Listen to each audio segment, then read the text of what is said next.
Film dibuka dengan adegan di Lembah Nil pada tahun 3600 sebelum Masehi.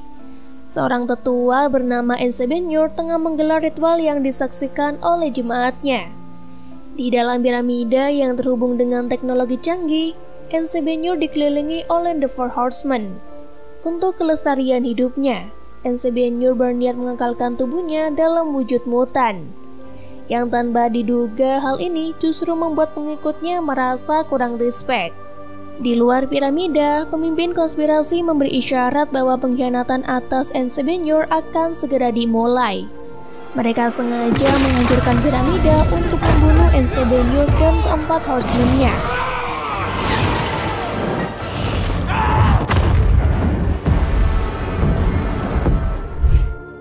Setelah peristiwa pengkhianatan, Horseman Kematian rupanya berhasil selamat.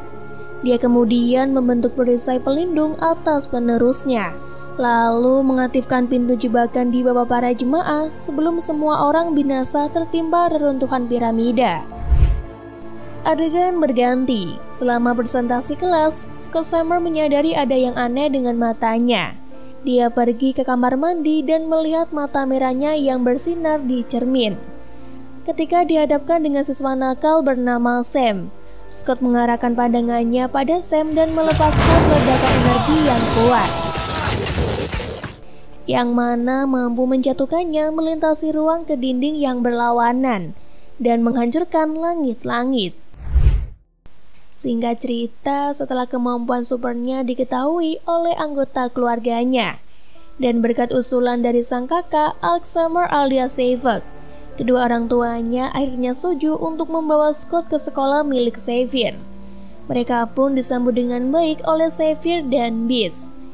Di halaman sekolah, Scott melepaskan perban yang menutupi matanya dan secara tidak sengaja membawa pohon yang ditanam oleh kakek Xavier.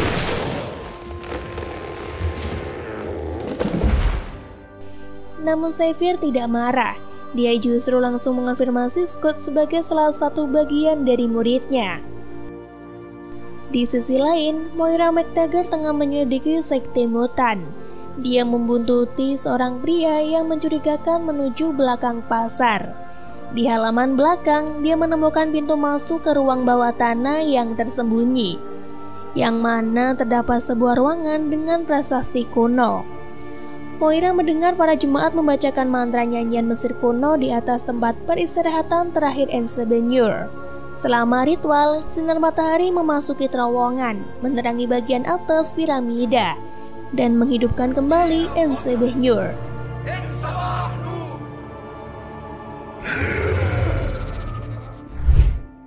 Selama kebangkitannya, ledakan dan gempa bumi terjadi, mengubur semua orang kecuali Moira yang berhasil melarikan diri.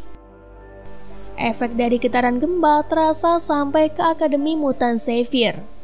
Xavier menemukan Jin di kamarnya dalam keadaan terengah-engah, gemetaran dan merintih dalam mimpi buruknya. Lalu dia bertelepati untuk merasakan bahwa Jin mendapatkan penglihatan tentang kekacauan, kematian, dan kehancuran. Jin pun terbangun dengan perasaan yang amat ketakutan. Xavier sempat menduga bahwa kekuatan Jin yang tak terkendali ada kaitannya dengan gempa bumi yang baru saja terjadi. Tapi tidak setelah Beast menjelaskan bahwa pusat gelombang energi itu berada di Kairo, Mesir. Di Polandia, Eric yang sekarang memilih hidup normal, merasa takut dan bersiap untuk melarikan diri bersama keluarganya. Namun perjalanan tak semulus pantat bayi. Eric kehilangan Nina, anak perempuannya, dan berakhir di hutan dengan petugas perbatasan negara. Mereka mengenali Eric sebagai Magneto dan mengancam akan melukai Nina jika Eric tidak menyerahkan diri.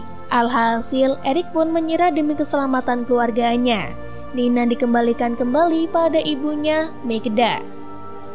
Saat para petugas membawa ayahnya pergi, Nina berteriak dan secara tak terkendali mengungkapkan kekuatan mutannya.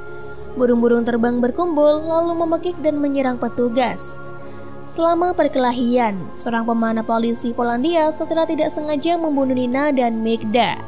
Berduka dan juga marah, Eric melepas leon dan logam Nina dan menggunakannya untuk membantai para pria dengan satu ayunan. Mantap.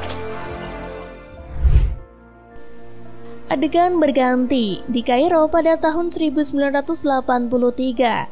NCB atau yang sekarang dijuluki Apocalypse bertemu dengan Storm secara tidak sengaja. Setelah melihat kemampuan mutannya, Apocalypse pun mengajak Storm bergabung dengannya. Storm yang merasa berterima kasih membawa Apocalypse ke rumahnya. Setelah banyak mengobrol, Apocalypse menyadari bahwa umat manusia telah melemah. Mereka menyembah dewa-dewa palsu dan telah menderita banyak bencana dan konflik melalui kepemimpinan yang buruk. Dari situlah muncul keinginan Apocalypse untuk memimpin dunia dengan versi terbaiknya. Langkah pertama yang ia lakukan adalah menjadikan Storm sebagai reinkarnasi Horseman pertama, yaitu Venom. Kembali ke sekolah Xavier, Beast melengkapi Scott dengan kacamata pelindung berwarna merah yang dirancang khusus. Namun tiba-tiba Mastic muncul di sekolah bersama Nightcrawler. Sementara itu, Storm dan Apocalypse menemui Caliban untuk proses perekrutan anggota baru. Meskipun Caliban mencoba melawan dengan pistolnya, hal itu sebanding dengan kekuatan yang dimiliki Apocalypse. Ketika Psylocke si asisten datang untuk membelanya dengan pedang logam bercahaya, Apocalypse sangat terkesan sehingga dia menawarkan untuk mengupgrade kekuatannya. Alhasil, Psylocke setuju resmi menjadi reinkarnasi Horseman keduanya, yaitu Death. Setelah itu, mereka pergi ke Berlin untuk mencari Horseman ketiga. Mereka bertemu dengan petarung klub mutan yang bernama Angel. Namun nampaknya Angel tidak sedang baik-baik saja melihat sayapnya yang penuh dengan luka. Apocalypse yang melihat potensi Angel mengubah sayapnya menjadi bulu berbilah logam.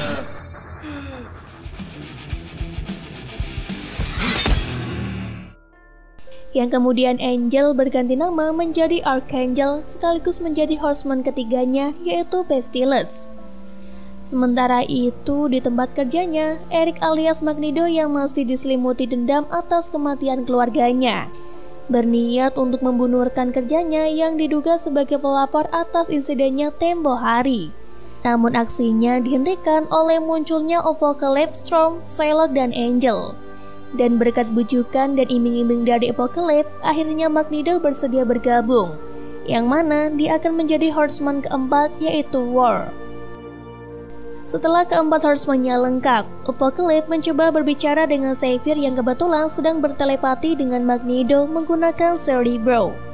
Dia sempat memuji kemampuan Xavier sebelum kemudian terhubung dan memanipulasi pejabat politik untuk mengancam seluruh umat manusia. Melalui Xavier, Apocalypse memprakarsai peluncuran rudal nuklir di seluruh dunia dari berbagai negara adidaya. Dalam kepanikan itu, Beast mencoba menonaktifkan dan mematikan Cerebro. Sementara Alex diperintahkan untuk menghancurkan Cerebro. Saat Alex melepaskan ledakan yang sangat kuat, Apocalypse justru meledeknya.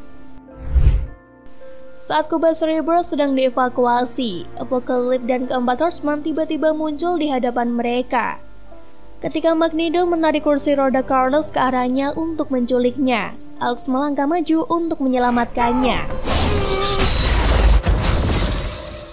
Ledakan besar menyebabkan kehancuran total sekolah Xavier, dan di saat yang tepat, Quicksilver muncul untuk membantu mengevakuasi warga sekolah.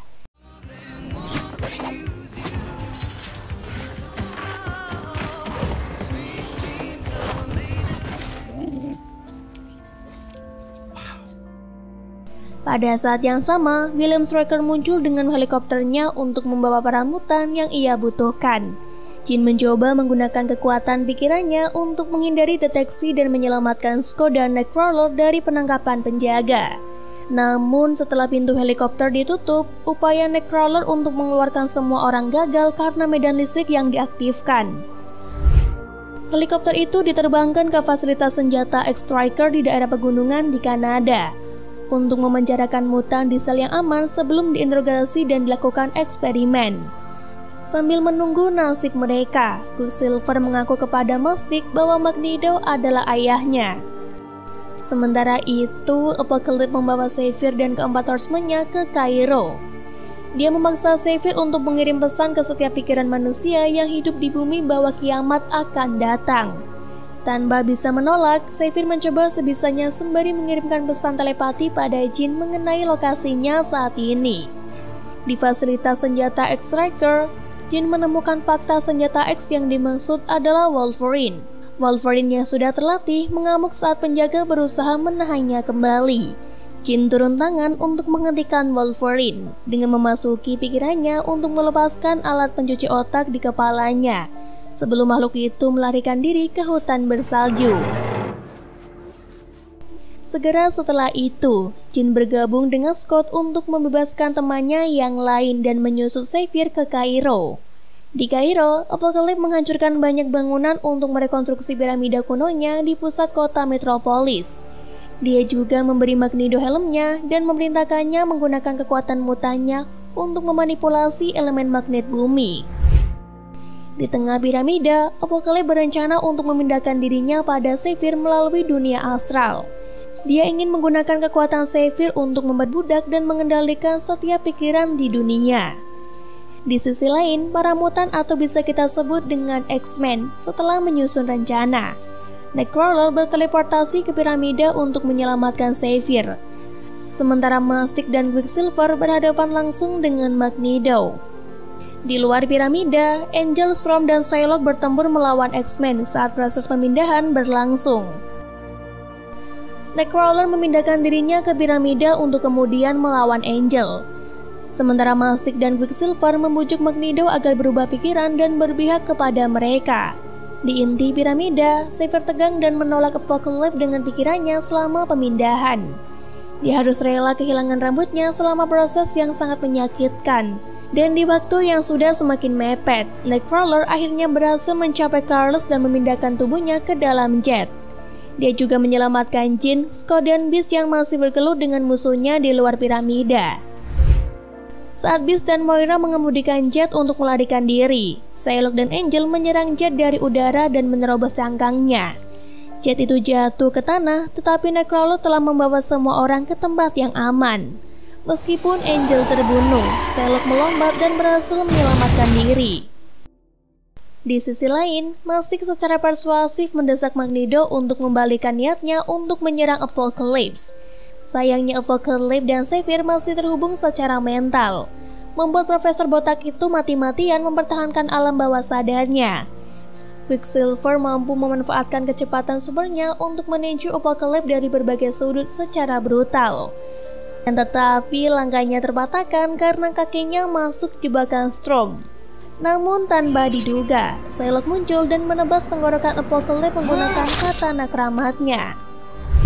Apocalypse tidak mati, dia justru pulih dengan cepat dan mengungkapkan dirinya sebagai Mystique yang sedang menyamar. Psylocke yang kesal pun mulai mencekik Mystique dengan cengkeramannya yang kuat. Di sisi lain, Xavier mencoba memasuki bidang astral Apocalypse untuk berhadapan satu sama lain.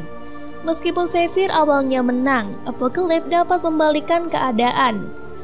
Makhluk itu menghancurkan tulang tangan Xavier sebelum benar-benar menguasainya. Untungnya Magneto yang sekarang memutuskan untuk berpihak pada X-Men. Dengan kekuatannya mendorong benda-benda logam yang ada di sekitar Apocalypse. Xavier memohon bantuan Jin untuk memasuki pertempuran pikiran di dunia astral. Jin berhasil melepaskan kekuatan Phoenix Force-nya dan menguasai Apocalypse dengan membongkar baju jirahnya. Storm juga memutuskan untuk berpihak pada X-Men, mencoba mencegah Apocalypse melarikan diri dengan kilatan petirnya. Apocalypse pun hancur, terbakar, dan hilang untuk selamanya. Film pun berakhir dengan happy ending. Sekolah Xavier kembali dibangun. Nama baik Magneto berhasil dibersihkan dan dunia kembali damai untuk sementara. Dan film pun selesai. Oke, sampai sini dulu ya guys video kali ini. Yaya bakal kembali secepatnya dengan alur film seru lainnya. Jangan lupa klik tombol subscribe, like, dan lonceng notifnya biar kalian gak ketinggalan updatean selanjutnya. Makasih buat Citizen yang udah setia mantengin channel Cinemazy dan mendengarkan semua bacotan Yaya. Yaya mau pamit dulu, jadi jangan kangen ya. Oke, sampai ketemu lagi di alur film berikutnya and see you, bye-bye.